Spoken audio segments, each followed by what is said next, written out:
예수께서 말씀하실 때 곧 12 중에 하나인 유다가 왔는데 대제사장들과 서기관들과 장로들에게서 파송된 무리가 검과 몽치를 가지고 그와 함께 하였더라.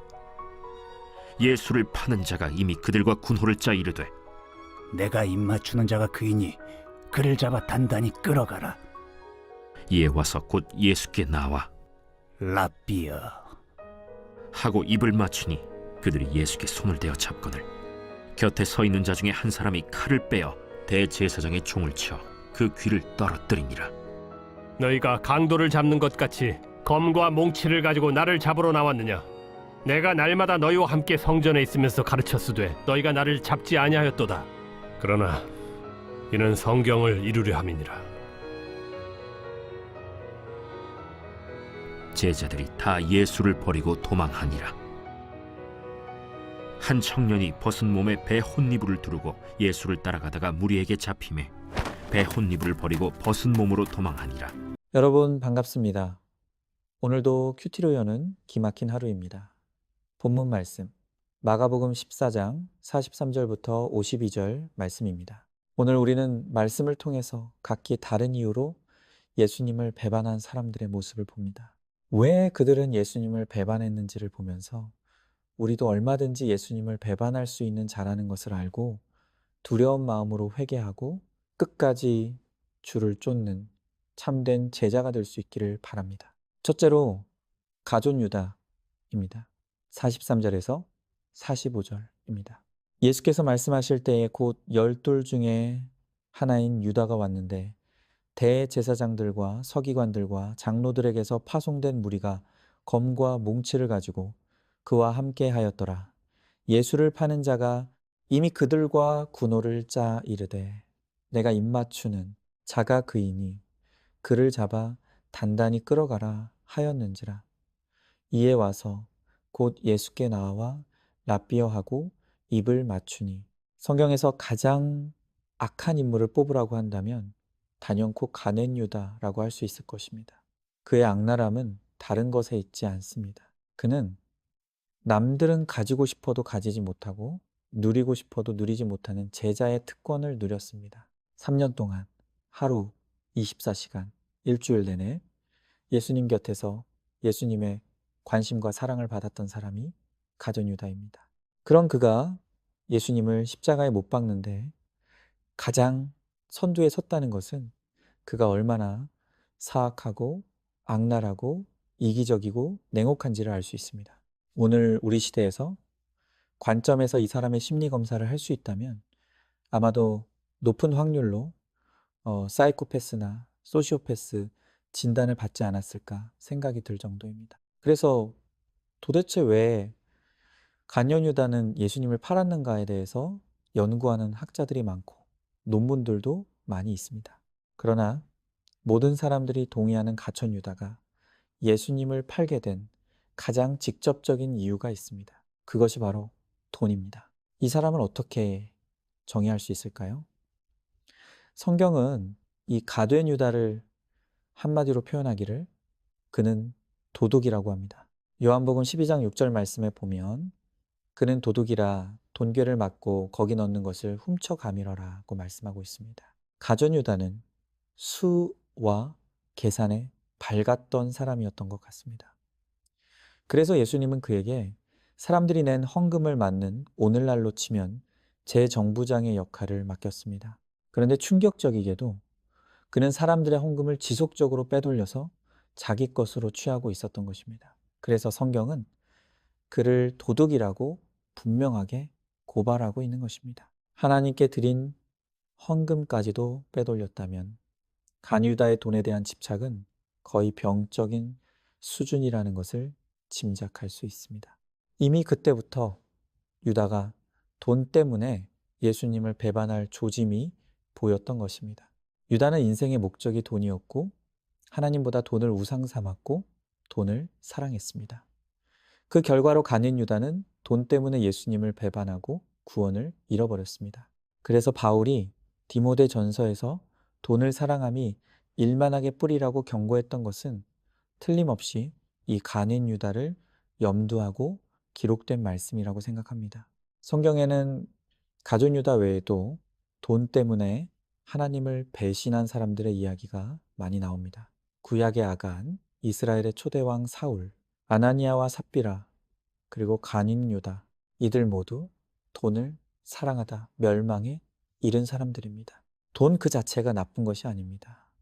그러나 돈을 사랑하고 우상 삼는 순간 돈 때문에 죄짓고 주님을 배반할 수 있다는 것을 알아야 합니다. 그렇기 때문에 돈을 두려워할 줄 알아야 합니다. 말씀으로 끊임없이 돈에 대한 집착과 욕심을 회개로 끊어내야 합니다. 그렇지 않으면 우리도 돈 때문에 예수님을 배반할 수 있다는 것을 알아야 합니다. 적용 질문입니다. 하나님을 사랑하기에 돈을 포기할 수 있겠습니까? 돈 사랑하는 마음을 회개하지 않으면 돈 때문에 주님을 배반하고 떠날 수 있다는 것을 깨닫습니까? 둘째로 베드로입니다. 47절입니다. 곁에 서 있는 자 중에 한 사람이 칼을 빼어 대제사장의 종을 쳐 그 귀를 떨어뜨리니라. 간인 유다와 함께 온 군인들이 예수님을 잡으려 하자 한 사람이 칼을 빼어 대제사장이 종을 귀를 잘라버렸습니다. 마가복음에는 이 사람이 누구인지 밝히지 않지만 같은 장면을 기록한 요한복음에는 이 사람이 베드로라고 정확하게 기록하고 있습니다. 베드로는 열정적인 사람이었고 늘 열심히 특심이었고 1등이 되고자 하는 의욕이 넘쳤습니다. 그런데 결과적으로 그는 자기 열심 때문에 예수님을 배반하게 되었습니다. 그는 자신을 믿었고 실패하지 않을 것이며 넘어지지 않을 것이라고 확신했습니다. 그러나 그는 결국 예수님을 3번이나 부인함으로써 처절하게 실패하고 만 것입니다. 그래서 주님은 마태복음 26장 52절에서 베드로에게 말씀하십니다. 내 칼을 도로 칼집에 꽂으라. 칼을 가지는 자는 다 칼로 망하느니라. 오늘 여러분이 휘두르는 칼이 무엇입니까? 열심의 칼, 지식의 칼, 학벌의 칼, 물질의 칼을 열심히 휘두르면 내가 이기고 승리할 수 있으리라고 생각하지 않습니까? 주님은 그 칼을 칼집에 도로 넣으라고 하십니다. 그렇지 않으면 그 칼 때문에 망할 것이라고 하십니다. 전에 한 성도님을 만났습니다. 그분은 저에게 자신이 최근에 암 진단을 받은 것과 수술을 앞두고 있다는 것을 오픈하셨습니다. 그리고 저에게 기도를 부탁하셨습니다. 저는 그 성도님께 이렇게 말씀드렸습니다. 당연히 저도 성도님을 위해서 기도할 것입니다. 그러나 바로 이때를 위해서 믿음이 있는 것입니다. 하나님이 지금 이 문제를 통해서 성도님을 부르시는 것이니 새벽에 나와서 이 문제를 놓고 하나님의 은혜와 긍휼을 구하십시오. 그리고 필요하다면 서원 기도도 하십시오. 하나님이 성도님에게 그것을 원하십니다. 그런데 너무나 놀랍게도 그 성도님은 이 문제를 놓고 하나님 앞에 나와 엎드리라는 저의 제안을 거절하셨습니다. 그러면서 말씀하시기를 그렇게 다 내려놓고 하나님께 엎드리면 좋겠지만 아직은 제 마음이 열리지 않습니다. 죄송하지만 목사님께서 저를 이해해 주시기 바랍니다. 저는 그분에게서 자존심의 칼을 끝내 칼집에 꽂지 못하는 모습을 보았습니다. 그 알량한 자존심이 뭐라고 그걸 칼집에 꽂지 못해서 주님께 엎드려 굴복하지 못하는 모습을 보면서 고난이 왔다고 모든 사람이 깨지는 것이 아님을 다시 한번 확인하게 되었습니다. 여러분, 내가 자랑하는 칼이 무엇입니까? 그 칼을 휘둘러서 무엇을 이루려고 합니까? 그러나 주님은 내가 믿는 그 칼을 칼집에 꽂지 않으면 그 칼을 휘두르다. 오히려 내가 다치고 상하고 죽게 된다고 하십니다. 이제 내가 휘두르던 그 모든 칼을 도로 칼집에 꽂으십시오.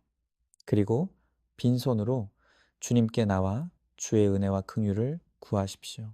그러면 주님께서 은혜와 긍휼로 구원해 주실 것입니다. 적용 질문입니다. 내 힘으로 성공하고 성취하겠다고 이제껏 휘둘러온 내 칼은 무엇입니까? 그 칼 때문에 오히려 내가 다치고 망하고 죽게 된다는 것을 깨닫습니까? 칼을 칼집에 꽂고 주님의 은혜를 구하시기 바랍니다. 셋째로 마가입니다. 51절과 52절 말씀입니다. 한 청년이 벗은 몸에 백고미불을 두르고 예수를 따라가다가 무리에게 잡히매 백고미불을 버리고 벗은 몸으로 도망하니라. 자, 여기서도 도대체 백초미불을 버리고 알몸으로 도망한 사람이 누구인지는 밝히고 있지 않습니까? 그러나 거의 모든 성경학자들은 이 사람이 마가복음의 저자인 마가라는 것에 동의합니다.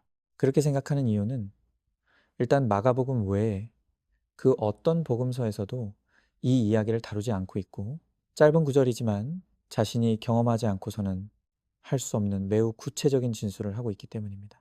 마가가 꽁꽁 싸매고 있던 뱃섬이 불이 벗겨지는 순간 드러난 것은 알몸뿐인 그의 수치였습니다. 그는 두려움과 수치를 이기지 못하여서 예수님을 버리고 도망간 것입니다. 많은 사람들이 이 마가처럼 겉보기에 그럴싸한 포장으로 나를 가리고 포장하며 살아갑니다. 그러면서 나는 아무 문제 없는 사람인 것처럼, 우리 가정은 행복한 가정인 것처럼 위장합니다. 그러나 그 배 탐이불 속에 감춰진 우리의 진짜 모습은 그저 수치스러운 죄로 얼룩진 문제 인생, 문제 가정일 뿐입니다. 아담이 범죄한 후 벗을 것을 알고 하나님을 피하여 숨었던 것처럼 우리도 내 죄와 수치를 감추고 가리려고 하면 결코 하나님께 나아갈 수 없습니다. 공동체에 깊이 들어오지 못하고 겉돌기만 합니다. 그러다 어느 날 조용히 공동체를 떠나는 사람들을 많이 보았습니다. 우리가 꽁꽁 싸매고 있던 내 죄와 수치를 하나님과 공동체 앞에서 오픈하고 나눌 때에 오히려 죄가 덮여지고 가려지는 하나님의 은혜가 임하게 되는 것입니다. 이 마가도 지금은 수치심과 두려움 때문에 예수님을 배반하고 떠났지만 있는 모습 그대로 다시 주님께 돌아왔을 때 주님께서 십자가의 은혜로 그의 수치를 가려주시는 은혜를 힘입는 것을 봅니다. 하나님 앞에서 용서받지 못할 죄가 없고 가려지지 않을 수치가 없습니다. 이제는 나의 모든 죄와 수치를 회개로 오픈하고 드러내어서 내가 드러낸 그 수치가 오히려 다른 사람을 살리는 약재료, 쓰임받는 우리 모두가 되기를 소망합니다. 적용 질문입니다. 성품과 교양의 배타미불로 감추고 있는 내 죄와 수치가 있습니까? 내 포장을 벗고 죄와 수치를 회개로 드러낼 때 주님이 감추어 주시고 가려 주시는 것을 깨닫습니까? 회개로 드러낸 나의 죄와 수치가 다른 사람을 살리는 약재료가 된다는 것을 알고 있습니까? 오늘도 3월 28일 보석 상자입니다. 큐티의 꽃은 적용입니다. 큐티는 단순히 시간을 내서 말씀을 읽고 기도하는 시간이 아닙니다. 아침에 묵상한 말씀을 그날 하루 생활 속에서 실천하지 않는다면 아무 변화나 열매도 나타날 수 없습니다. 큐티는 하나님의 자녀인 내가 하나님의 뜻대로 하루를 살고자 하는 결단이고 하나님과의 약속입니다. 아멘. 우리 함께 기도하겠습니다. 주님, 오늘 말씀을 통해서 예수님을 배반하고 떠난 자들을 보게 하십니다. 유다는 돈 때문에 예수님을 배반했고 베드로는 칼을 휘두르다 주님을 배반했습니다. 또 마가는 자기 수치를 이기지 못하여 주님을 배반했습니다. 주님, 우리도 주님을 배반하고 떠날까 두렵습니다. 우리의 믿음을 지키셔서 돈 때문에 주님을 배반하지 않게 하시고 자기 열심에 지쳐 주님을 배반하지 않게 하시며 거짓된 위선으로 주님을 배반하지 않게 하여 주시옵소서. 끝까지 주님을 따르는 주의 참된 제자가 되어 마지막에 승리하게 하여 주시옵소서. 믿사오며 사랑이 많으신 예수님 이름 받들어 기도드리옵나이다. 아멘. 오늘도 큐티로 기막힌 하루를 살아내는 하늘가족 공동체 안산중앙교회 모든 성도님들 되시기를 주님의 이름으로 축복합니다.